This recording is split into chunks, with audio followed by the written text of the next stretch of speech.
Salut salut! Bienvenue pour un nouvel update lecture et pour écouter bien le seul update lecture du mois d'avril.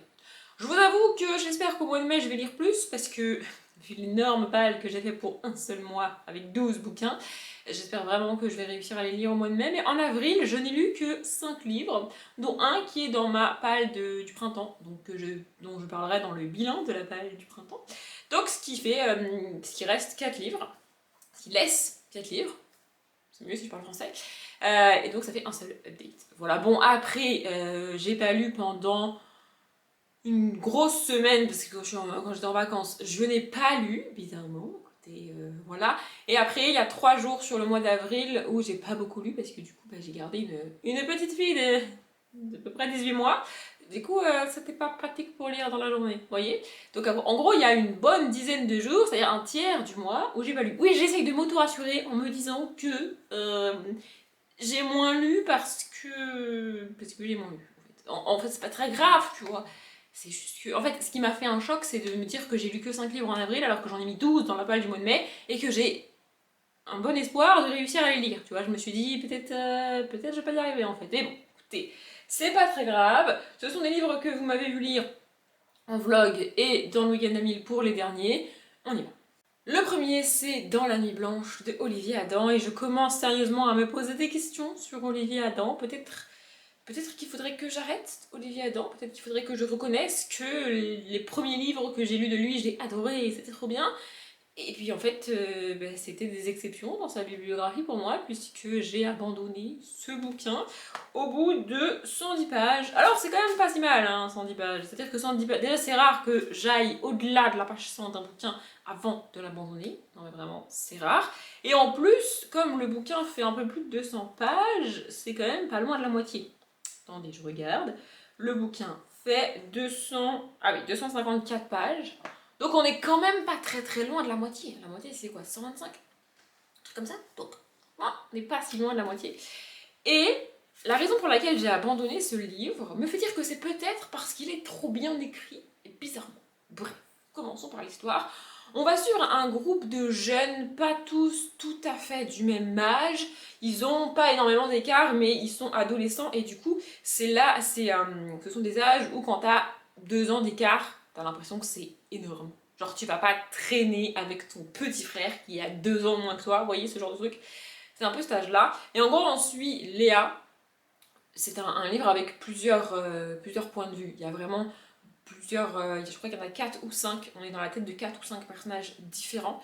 Mais on commence par suivre Léa, qui a eu son bac et qui donc quitte sa petite ville avec son lycée, ses amis et tout, pour emménager dans un mini studio, un mini studio, une espèce de chambre de bonne un petit peu insalubre à Paris, parce que c'est le seul truc qui est dans ses moyens à Paris en même temps, voilà. Parce qu'elle va faire ses études là-bas, et donc du coup c'était plus simple malgré tout de payer une espèce de mini chambre de bonne sur place. Donc voilà, on la suit là-dedans, elle emménage, et puis on la suit pas vraiment dans ses cours. En parallèle, on suit son petit frère, qui donc lui continue à aller au lycée et rester avec ses parents dans leur petit village et tout. On suit aussi un ami de son frère, le meilleur ami de son frère. Et on suit un de ses anciens amis à elle, qui est en fait en énorme crush sur elle, et qui est resté aussi dans leur petite ville, au lycée, tout ça, parce que malheureusement il a redoublé sa terminale. Et on suit aussi, oui il y a plusieurs personnages, je vous ai dit, et on suit aussi la meilleure amie de Léa, qui se trouve être amoureuse du garçon qui est en crush sur Léa. Les bonheurs de l'adolescence, c'est merveilleux, n'est-ce pas? Voilà, donc on suit tout ça. Bon là je rigole et j'ai un sourire, mais en fait le sujet n'est pas vraiment drôle. Je vais pas vous dire de quoi ça parle, peut-être qu'en lisant le résumé, vous devinerez de quoi il s'agit et tout. Mais comme très souvent avec Olivier Adam, il y a un thème de la vie, en général pas très sympathique et plutôt triste pour les gens à qui ça arrive, qui est abordé, qui est mis en scène. Et donc voilà, on suit ça. En gros, il va y avoir un événement qui va venir bouleverser la vie de Léa, principalement. C'est pour ça que je dis qu'elle est le personnage principal, même si en vrai, on a vraiment une narration alternée. Ça va venir bouleverser sa vie à elle. Et du coup, tous les personnages que j'ai cités vont être autour d'elle et vont la soutenir et vont l'aider. Essayer c'est un événement où tu peux pas faire grand-chose, en fait. T'as pas vraiment... pas à faire grand chose. À part être présente pour la personne, il n'y a rien à faire. Vraiment, il n'y a rien à faire. Donc voilà, ils essayent de l'entourer et tout, et on suit ça. Et en fait, au bout d'un moment, j'avais l'impression que c'était une histoire trop personnelle pour être lue. J'avais vraiment l'impression que c'était une histoire vraie, c'est pour ça que je dis que je pense que c'est trop bien écrit pour moi. J'avais vraiment l'impression que c'était des vrais gens à qui c'était arrivé. Je sais que ça arrive à des vrais gens, tu vois, c'est pas la question, mais j'avais vraiment l'impression que Léa existait dans la vraie vie. Elle est vraiment réelle, les personnages sont vraiment extrêmement bien construits. Et en fait, j'avais l'impression d'être une voyeuse. Ça m'a déjà fait ça avec quelques livres en contemporain, mais j'avais littéralement l'impression d'être collée à la fenêtre de la maison des gens et d'épier leur vie privée, alors que ça me regarde pas en fait. Et c'est même pas le fait que, parce que j'ai déjà dit, hein, la vie des gens ça m'intéresse pas, mais c'est même pas ça. C'est que j'avais le sentiment de ne pas être légitime à lire ça, à voir cette histoire. Je sais pas comment expliquer. C'est pas le côté ça m'intéresse pas donc je lis pas. C'est le côté c'est pas normal que ça m'intéresse. C'est pas normal que je le lise. C'est trop privé en fait. Je sais pas, vraiment j'ai pas d'autres mots pour vous expliquer ça. Ça me fait ça de temps, la plupart du temps en contemporain, le sentiment que j'ai, la vie des gens, balèque, franchement, ça m'intéresse pas. Là, c'est autre chose. Vraiment, ça me fait de temps en temps, c'est extrêmement rare que ça me fasse ça en contemporain, mais du coup, au bout d'un moment, j'étais mal à l'aise de lire ça en fait. Vraiment, j'étais extrêmement mal à l'aise de lire ça. Et c'est pas. Ce qui se passe, c'est pas malaisant, il n'y a pas de. Il n'y a pas de sujet d'inceste ou de trucs de viol, ou il n'y a pas tout ça. Vous voyez, c'est ces sujets un peu compliqués à lire. Parfois, c'est pas le cas. Alors, c'est pas un sujet hyper facile à lire, mais il n'y a pas de. Ça ne remet pas en cause ce en quoi je crois et les mœurs qu'on m'a inculquées. Vous voyez ce que je veux dire? C'est un événement qui arrive. Voilà, ça arrive à des gens bien, ça arrive à des gens pas bien. C'est comme ça.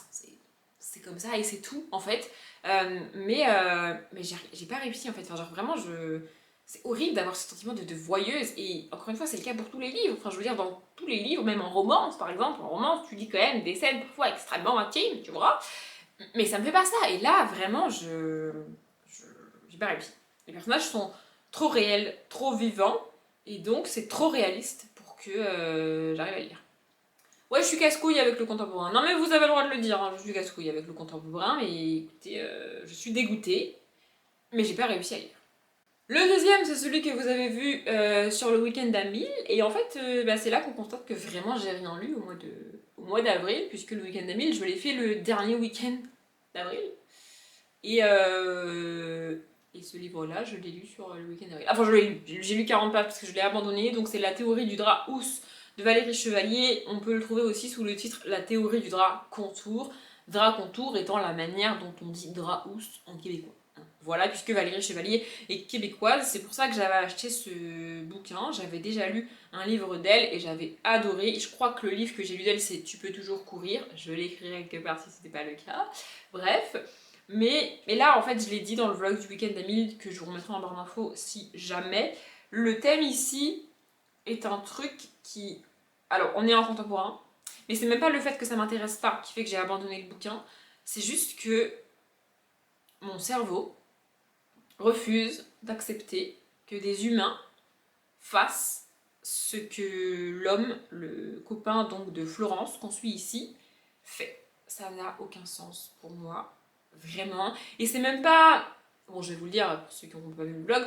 En gros, Florence, au début du bouquin, découvre que le mec avec qui elle est depuis 2 ans, un truc comme ça, dont elle est folle amoureuse, la trompe.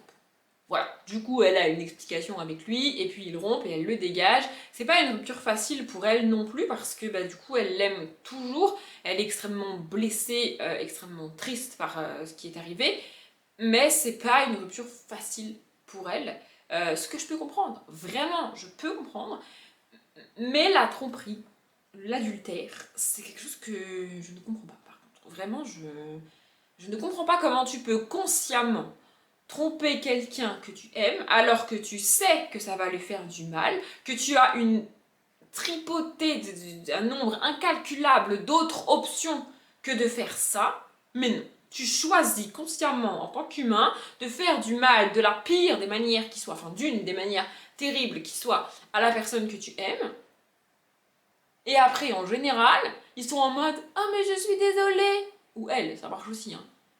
Mais non, enfin Enfin, je comprends pas, je vous jure, ça me dépasse. Vraiment, ça me dépasse. Et alors, ce qui me dépasse encore plus, c'est justement ça. C'est le côté, oh non, mais je suis désolée, mais elle ne compte pas, ça ne comptait pas, ça ne voulait rien dire. Mais ta gueule, en fait. Je vous jure, ça me dégoûte, en fait. Vraiment, je n'arrive pas à l'expliquer. J'ai un profond rejet pour tous ces sujets-là. Et quand c'est abordé dans des. Alors, quand c'est abordé dans. Enfin, quand c'est abordé, quand ça arrive dans ma vie, dans mon entourage et tout, c'est un petit peu. C'est un peu compliqué pour moi de le gérer, mais j'ai pas vraiment le choix, tu vois. C'est-à-dire, si ça arrive à une de mes potes, ou à un de mes potes, ou à ma soeur, ou je sais pas, je leur souhaite pas, mais voilà, ça serait extrêmement compliqué. Euh, mais je suis face à la situation et j'ai pas le choix. Quand c'est dans un livre, j'ai le choix de le lire ou de pas le lire, tu vois. Bah, du coup, je le lis pas, en fait. Tous les livres qui parlent de ce sujet-là, j'ai énormément de mal avec ça. Vraiment, je n'arrive pas à me rappeler d'un livre qui parle de ça et que j'ai terminé. Je n'y arrive pas, c'est comme ça. Donc, au bout de 40 pages, je me suis rendu compte que ça ne le ferait pas parce que ça parlait de ça. En plus de ça, je m'attendais à suivre des personnages plus adultes. Ils ont entre 22 et 23 ans et ils sont encore à la fac. Alors, c'est pas grave, hein, moi j'ai terminé mes études à 26 ans, donc c'est pas un souci, tu vois. Mais, je sais pas, je m'attendais à trouver des personnages plus adultes et même au-delà de leur âge, dans leur tête et leur manière d'échanger les uns avec les autres, ils sont pas très mûrs en fait. Et du coup, je m'attendais vraiment à des adultes. Et du coup, bah, j'ai été un peu en mode ah, c'est un petit peu des gamins quand même. Et du coup, ça m'a fait un petit peu. Ça, plus le côté adultère, bah, du coup, je n'ai pas lu. Ensuite, celui-là, je l'ai avancé sur le week-end à 1000 et j'ai tout donné pour le terminer hier avant de donner cette vidéo aujourd'hui. Donc, c'est La Guerre des Clans, le tome 4 du cycle 1 avant la tempête de Erin Hunter. Et Erin Hunter a un pouvoir assez bizarre sur moi. C'est-à-dire que la narration est un peu lente, il se passe pas énormément de choses, on est quand même au tome 4 et franchement il n'y a pas beaucoup eu d'évolution et d'avancée dans l'histoire, dans l'univers, avec les personnages et tout. Mais pourtant, je suis bien dans cet univers et je continue à lire cet univers. Dans chaque tome depuis le début, j'aime le début, il y a à peu près 50-60 premières pages, et puis ensuite c'était un peu mou, c'était un petit peu long, mais je continue quand même à lire. Et les 50-60 dernières pages sont vraiment cool. Et en général, à la fin du tome, on a un événement, une révélation, un truc qui t'est donné, un truc qui se passe, ou alors un suspense qui te donne envie de lire la suite. Mais globalement, je dirais que, allez, on va être gentil, 50 à 60% du tome, bah c'est pas dingue en fait. Mais je continue quand même à lire cette saga.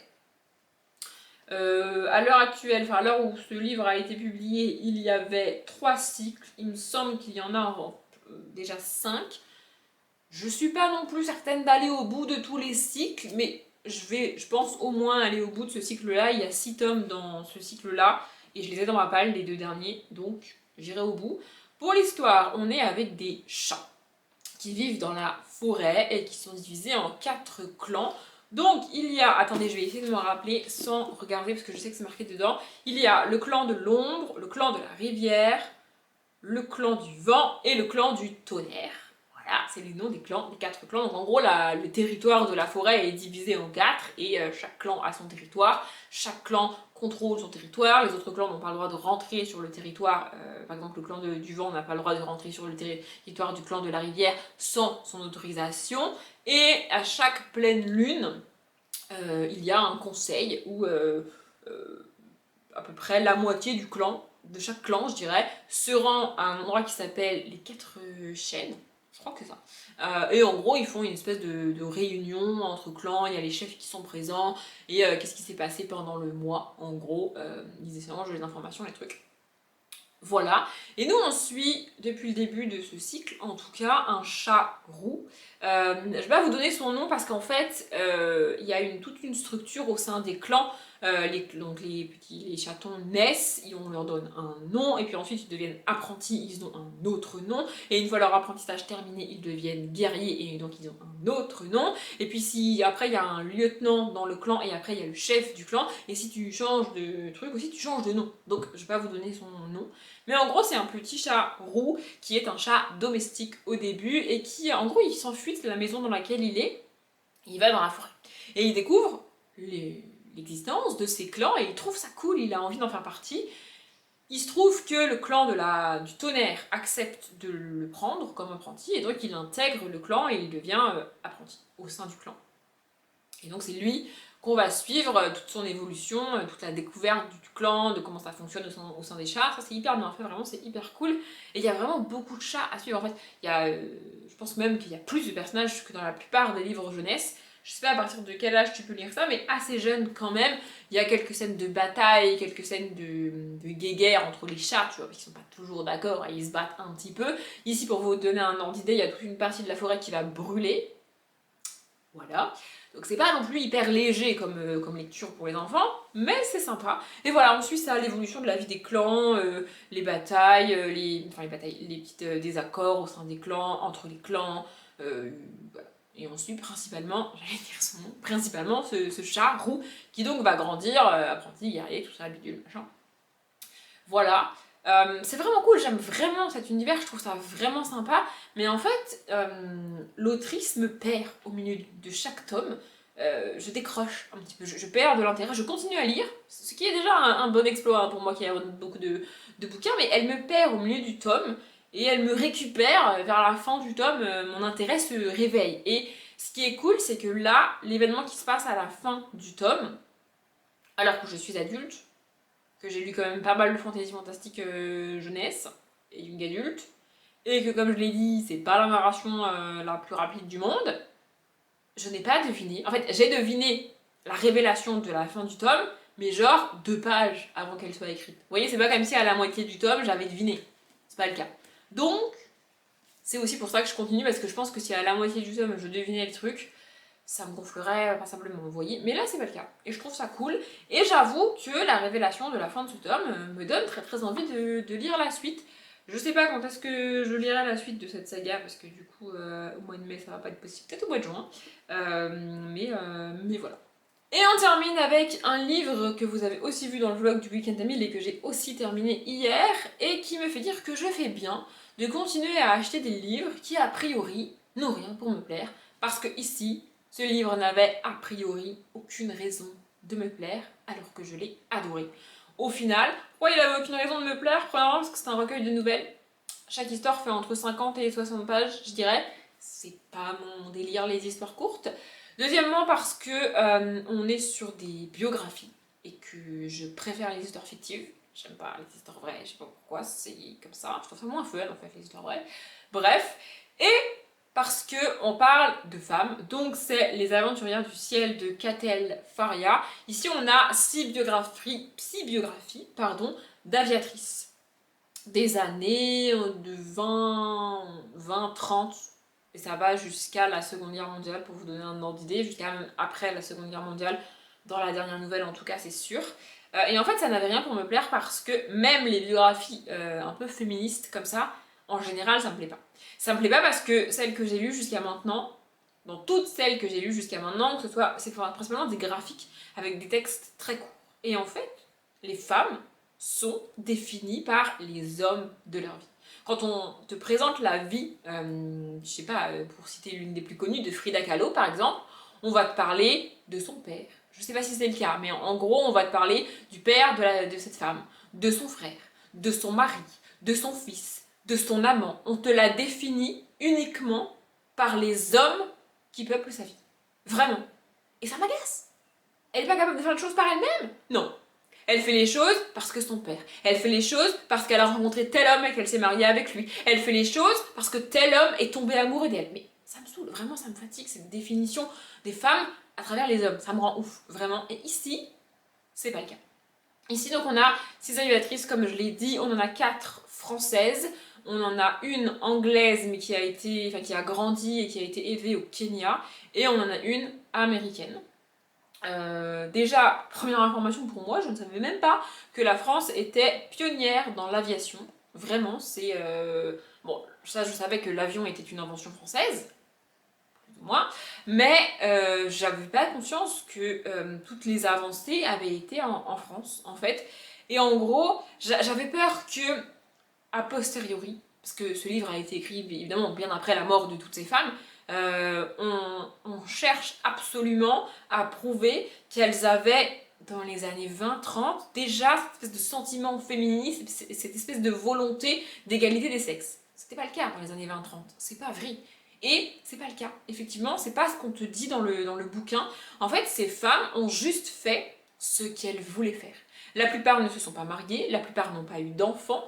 Devenir aviatrice à l'époque, déjà pour les hommes c'était compliqué, mais alors pour les femmes encore plus. Et en fait, on n'insiste pas particulièrement sur toutes les difficultés qu'elles ont rencontrées. Et moi, je trouve ça cool en fait, parce que ça sert à rien de venir nous expliquer aujourd'hui, 100 ans après, que elle a galéré, elle s'est fait insulter, elle s'est fait critiquer. Non, ça sert à rien de faire ça. Tout ce qu'il faut, c'est nous montrer qu'elle a réussi et qu'elle l'a fait pas pour prouver quelque chose, pas avec des valeurs féministes, même pas pour dire que les femmes en étaient capables. Elles ont fait ça juste parce qu'elles en avaient envie. Parce qu'un jour, elles ont découvert l'aviation, le pilotage, et elles se sont dit, c'est ça que je veux faire. C'est ce pourquoi je suis douée et je vais y arriver. Il n'y avait aucune volonté féministe. Alors après, notamment dans la dernière nouvelle, au niveau de la Seconde Guerre mondiale et tout, il y a effectivement un combat féministe en mode on est pilote. Elles sont reconnues, hein, vraiment, elles ont leur licence de pilote. Elles peuvent pilote de touristes, donc elles peuvent convoyer des gens dans un avion, tu vois. Et pendant la Seconde Guerre mondiale, on leur dit non, non, non. Vous allez pas au combat, vous pilotez pas des avions pendant les combats, c'est dangereux, vous êtes des femmes. Et t'es là, mais c'est-à-dire je suis pilote en fait. Et elles se sont battues vraiment pendant la Seconde Guerre mondiale pour avoir ce droit-là. Il se trouve qu'elles l'ont eu malheureusement trop tard, c'est-à-dire qu'elles l'ont eu en 1940. Donc vous pourrez me dire, bah Audrey, la guerre elle a fini en 45, elles l'ont pas eu trop tard. Si, parce qu'elles l'ont eu au moment où la France s'était rendue en fait. Donc il n'y avait plus de combat. Voilà, super, génial. Bref, donc il y a quand même des fois où on te dit que en tant que femme, elles étaient par exemple, je crois que c'est la dernière. Donc la dernière s'appelle Maryse Hills. La dernière a voulu battre le record d'altitude. Donc elles ont chacune voulu battre un record, je vous les citerai après.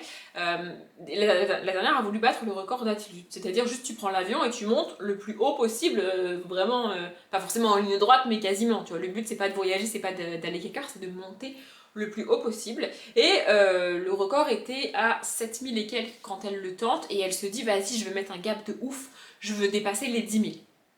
Ce qui avait déjà été... non, sachant qu'un homme avait déjà dépassé les 9000, il me semble. Et en gros, elle subit tout un tas de tests, tout un tas de mise en scène pour voir si elle est capable de supporter la pression, de supporter la baisse de la température. Alors vous allez me dire, bah, c'est cool de vérifier la sécurité, parce que la sécurité à l'époque c'était pas ouf non plus.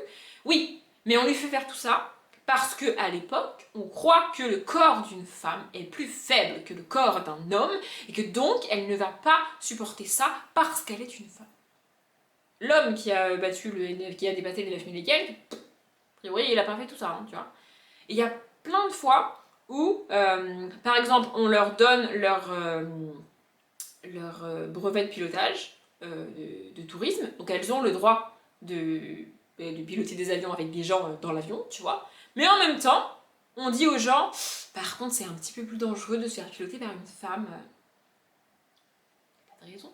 Vous voyez, il y a quelques fois des petites choses comme ça où où tu vois que effectivement les mœurs de l'époque c'était pas hyper pratique pour devenir aviatrice, mais c'est pas le cœur des nouvelles. Le cœur des nouvelles c'est vraiment leur histoire et j'ai trouvé ça vraiment cool.